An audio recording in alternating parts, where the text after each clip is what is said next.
जय माँ इंद्राक्षी जय अम्बे। इंद्राक्षी धाम में दर्शकों आप सभी का हम हार्दिक स्वागत करते हैं। आज के दिन जिन जातकों का जन्मदिवस है, मैरिज एनिवर्सरी है, उन सभी को हमारी तरफ से बहुत बहुत शुभकामनाएं। इस अंक में हम बात करने वाले हैं सूर्य के राशि परिवर्तन के बारे में। एक महीना सूर्य एक राशि पर रहते हैं और इस बार सूर्य जो हैं वो अपने मित्र यानी कि बुध उनकी राशि में मिथुन में प्रवेश करने वाले हैं। जब भी कोई ग्रह अपनी राशि में जाता है या मित्र की राशि में जाता है, उसकी शक्ति बढ़ती है, उसका बल बढ़ता है। और सूर्य 9 ग्रहों के राजा हैं, आत्मा के कारक हैं, आत्म कल्याण के भी कारक हैं और साथ में सूर्य से संबंधित नाना भांति की शास्त्रों में जो साधनाएं हैं उन सबको करने के उपरांत भी साधक बहुत कुछ सूर्य भगवान से प्राप्त करता है। सूर्य जल से प्रसन्न होते हैं, सूर्य अपनी सेवा साधना से प्रसन्न होते हैं और सूर्य जब इतने प्रसन्न होते हैं कि व्यक्ति के आत्मबल को इतना बढ़ा देते हैं कि मानो वो भगवान के बिल्कुल करीब हो जाता है। यानी कि जिन साधकों की भक्ति पूजा पाठ अच्छे से नहीं चल पाती है, उनके लिए भी सूर्य की साधना आराधना अच्छी रहती है। सूर्य यश कीर्ति भी प्रदान करते हैं। सूर्य एक तरफ बच्चों को विद्या भी प्रदान करते हैं, यानी कि विद्या के स्रोत के स्वामी भी हैं। तो कहने का भाव, सूर्य नवग्रहों के राजा के संग संग अनेकों हमारी बातों से, हमारे क्रियाकलापों से उनकी साधनाएं जुड़ी हुई हैं और सूर्य का अपनी मित्र राशि में जाना ये संकेत अच्छा है। हालांकि आपदा भरा समय चल रहा है, लेकिन ये संकेत अच्छा है। इस संकेत से हमें और भी कुछ बातें मालूम पड़ेंगी और हमें कुछ विशेष इन सब के लिए उपाय भी करने चाहिए। क्या हैं वो सारी चीज़ें इस अंक में बताने वाले हैं। आइए पहले आज का हम पंचांग देखें। 11 जून सन 2025, दिन बुधवार, संवत 2082, ज्येष्ठ मास, शुक्ल पक्ष, तिथि आज पूर्णिमा है, नक्षत्र ज्येष्ठा, राहुकाल 12 से 1:30, दिशा सूल उत्तर पूर्व दिशा। अब देखो, सूर्य मामूली ग्रह तो है नहीं, ये बहुत अच्छे तरह से आप सभी लोग जानते हैं। एक महीना एक राशि पर सूर्य विचरण करते हैं। 12 महीनों में सूर्य 12 राशि तय करते हैं। जिस दिन सूर्य राशि परिवर्तन करते हैं उस बेला को, संधि को हम संक्रांति के नाम से जानते हैं। अब इसके बाद कर्क संक्रांति आएगी, वो बहुत बड़ी महत्व रखती है। और जैसे मकर संक्रांति बहुत बड़ा महत्व रखती है, ऐसे ही कर्क संक्रांति जब सूर्य कर्क में जाएंगे 1 महीने के बाद। अभी जा रहे हैं मिथुन में। तो 15 जून को जब सूर्य राशि परिवर्तन कर रहे हैं, उस समय ग्रहों की क्या स्थिति रहेगी, एक नज़र आप ये भी देखें। मेष लगन की कुंडली आपके सामने बनाई गई है।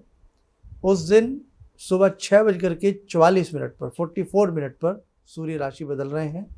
मेष लगन की कुंडली है। लगन में शुक्र रहेंगे। तृतीय भाव में यानी कि मिथुन राशि में सूर्य, बृहस्पति और बुध भी अपनी घर में है, पावर बढ़ेगी, अच्छा रहेगा। पंचम में मंगल और केतु की युति, दसम भाव में चंद्रमा की युति, एकादश भाव में राहु की युति। राहु की जो युति है ये शनि की राशि के हैं और द्वादश भाव में शनि रहेंगे मीन राशि के।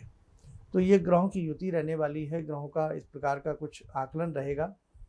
अब अच्छी बात क्या है कि सूर्य मिथुन की राशि में यानी मिथुन राशि में अपने मित्र की राशि में और मित्र भी वहीं पर स्थित रहेंगे।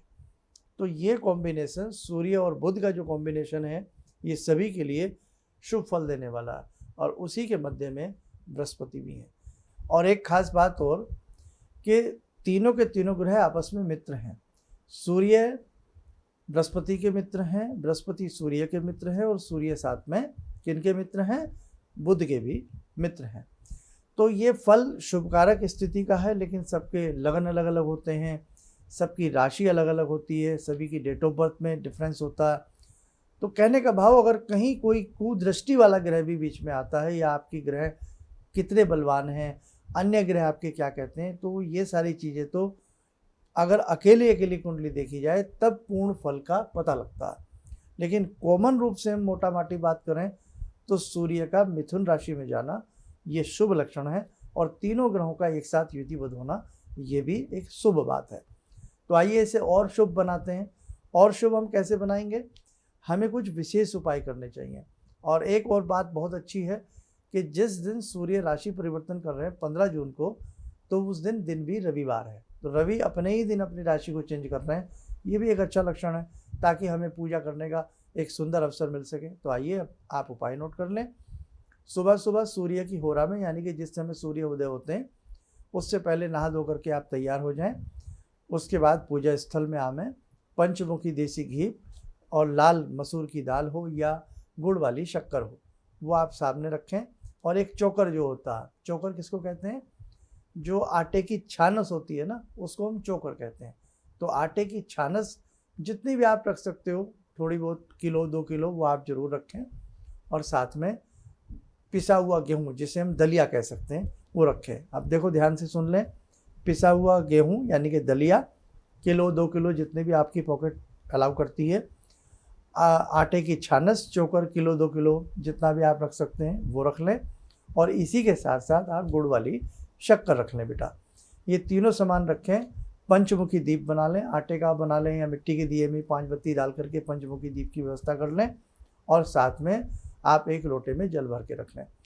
अगर आपको पहले अपना दैनिक पूजन करना है, जो भी आप प्रतिदिन का दैनिक पूजन करते हैं, अपना वो दैनिक पूजन आप अच्छे से कर लीजिएगा।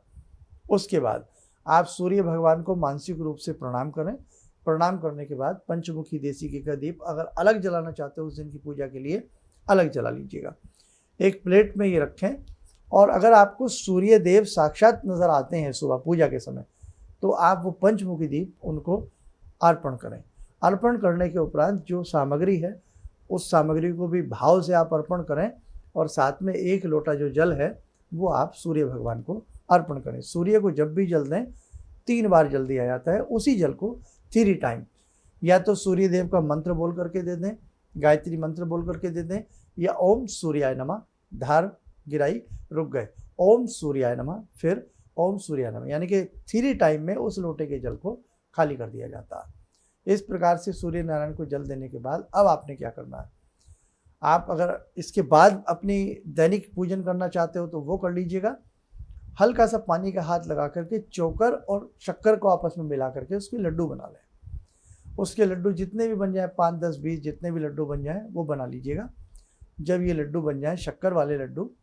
और अब एक चीज़ और है, विदेशों में दाएं बाएं भी बहुत लोग हमारा कार्यक्रम सुनते हैं, तो वहाँ शायद देशी शक्कर ना मिले, ये भी एक समस्या आ सकती है। तो फिर आप 2 ही चीज़ ले लेना बेटा, चोकर ले लेना, आटे की छानस तो मिल ही जाती है, और दलिया ले लेना। जो भी सामान उसमें से उपलब्ध हो वो आप ले लेना। फिर आप जितने से काम चले उतने से चलाना। और जो लोग इसके लड्डू बना सकते हैं, हल्का सा पानी का हाथ मार के, जी क्या बात है, फिर गौशाला में जाएं, वो लड्डू गौ माता को उसी दिन खिलाना। ध्यान रखना 15 जून को ही खिलाना। और जब खिलामें मन ही मन ओम सूर्याय नमः या ओम सूर्य देवाय नमः, आदित्याय नमः, कोई भी मंत्र पढ़ के वो लड्डू आप गौ माता को 2, 4, 10 गौ माता गौशाला में हो, और यत्र तत्र विचरण करती हुई गायें मिल जाएं सड़कों में कहीं, तो उससे बढ़िया तो बात हो ही नहीं सकती। आप उन्हें ये चोकर वाले लड्डू खिलाएं। अब जो आपके पास दलिया है, वो दलिया आप पक्षियों को डाल दें। तो दलिया होगा छोटी छोटी चोंच से, वो बहुत प्रेम से खाएंगे। कहीं भी पक्षियों को डाल दें, थोड़ा चींटियों को डाल दें बेटा। तो ये आपको केवल उपाय एक ही रविवार करना है, बस 15 जून को आप ये उपाय कर लीजिए, क्योंकि सुबह 6:44 पर सूर्य बदलेंगे। तो आपको, वैसे मैंने सूर्य की होरा के लिए बोला है, कोई दिक्कत नहीं है। तो आप ये उपाय आराम से करिएगा और एक ही संडे ये उपाय आपका काम कर जाएगा। इसके साथ साथ अब जो ऐसा नहीं कर सकते, तो वो लोग वही पुराना मंत्र ओम ह्रीम सूर्याय नमः, पंचमुखी दीप जलाइए, सूर्य भगवान को अर्पण करिए। ओम ह्रीम सूर्याय नमः, इस मंत्र की 5 माला बहुत प्रेम से करें, और करने के बाद सूर्य भगवान को फिर अर्घ्य दे देंगे। तो वो भी एक ही संडे आपके लिए काम चल जाएगा। अब महीने भर एक ही राशि में सूर्य देव रहने वाले हैं, 4 रविवार होते हैं। तो बेटा क्या किया करें, मस्तक पर संभव हो तो तिलक लगाएं लाल चंदन का, मनी मन ओम सूर्याय नमः। और 1 माला गायत्री की या सूर्य गायत्री की कर सकते हैं, या आदित्य हृदय स्तोत्र पढ़ सकते हैं। ऐसा आप 4 संडे करें, आपको बहुत ही सुंदर प्रभाव नजर आएगा। अपने अंदर ओज तेज की वृद्धि नजर आएगी। और यदि जो साधक गायत्री मंत्र की 5 माला आदित्य हृदय स्तोत्र के साथ कर लें, तो और भी आपको उत्तम लाभ मिलेगा। चलिए, ये उपाय था राशि परिवर्तन का। ये परिवर्तन सभी के लिए शुभ हो, सभी के लिए अच्छे कार्य, श्रेष्ठ कार्य बने। और बेटा आपका सबका जीवन बड़ा सुखमय व्यतीत हो। समय हो चला आज की ध्यान साधना का। जुड़ते हैं आज की ध्यान साधना में भगवान शिव से।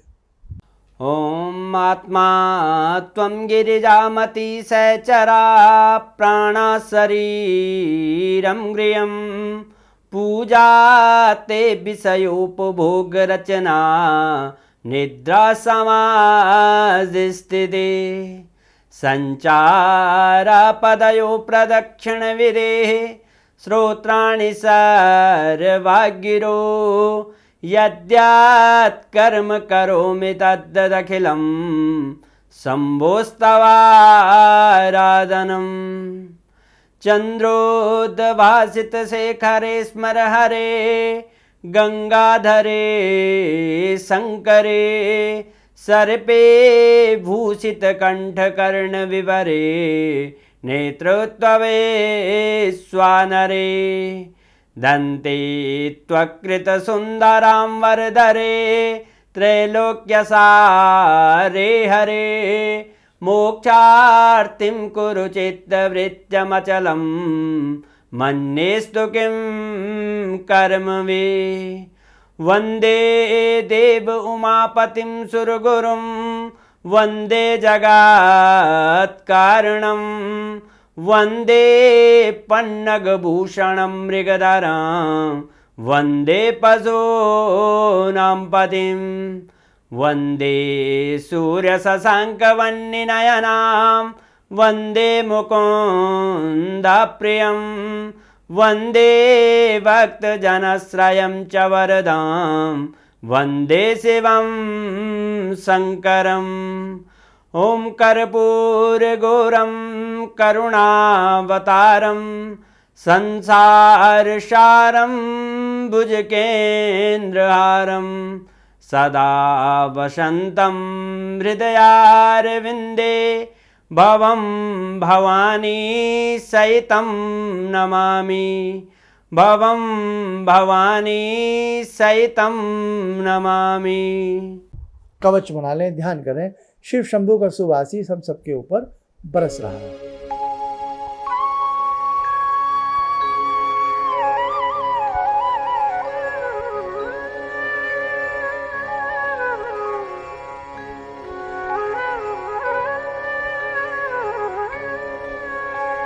ओम बोलते हुए नेत्र खोलें, सामान्य हो जाए।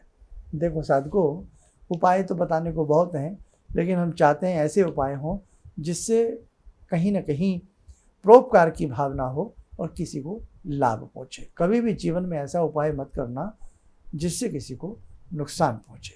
वो उपाय नहीं होगा, बल्कि उल्टा आपको उससे लॉस होगा, नुकसान होगा। ठीक है, चलिए आप सब लोग स्वस्थ रहें, सुखी रहें। इन्हीं शुभकामनाओं के साथ हम अपनी वाणी को विराम देते हैं। जय जय अम्बे। जितने भी आध्यात्मिक शिविर गुरुजी कर रहे हैं, ये सबके जन कल्याण हेतु कर रहे हैं और इससे सभी को फायदा हो रहा है। अब परेशानियां तो जीवन से लगी हुई हैं, यदि हम आध्यात्म की ओर, भगवान की भक्ति की ओर बढ़कर यदि जीवन में परेशानी उठाकर कुछ पा सकते हैं तो ये तो गुरुजी की बहुत बड़ी उपलब्धि हमको मिल रही है। और गुरुजी इसी तरह से आध्यात्मिक शिविर करते रहें और हम सब इसी तरह से आते रहें, शामिल होते रहें और जितना हो सकता है गुरुजी के बताए मार्ग के अनुसार हम चलते रहें तो हमारे जितने भी संकट, जीवन की जितनी परेशानियां सब कटेंगी। किसी भी समस्या के समाधान के लिए मिले प्रसिद्ध हस्तरेखा एवं वास्तु विशेषज्ञ प्रोफेसर धर्मेंद्र शर्मा जी से। नोट: शिविर में भाग लेने हेतु एवं व्यक्तिगत रूप से मिलने के लिए कॉल करने का समय सुबह 10 बजे से शाम 6 बजे तक। हमारे विभिन्न ज्ञानवर्धक कार्यक्रम देखने के लिए आप हमें अभी सब्सक्राइब करें, बेल आइकन को प्रेस करें ताकि आप देख सकें हमारा कार्यक्रम सबसे पहले। और अधिक जानकारी के लिए फेसबुक पेज को लाइक करना न भूलें।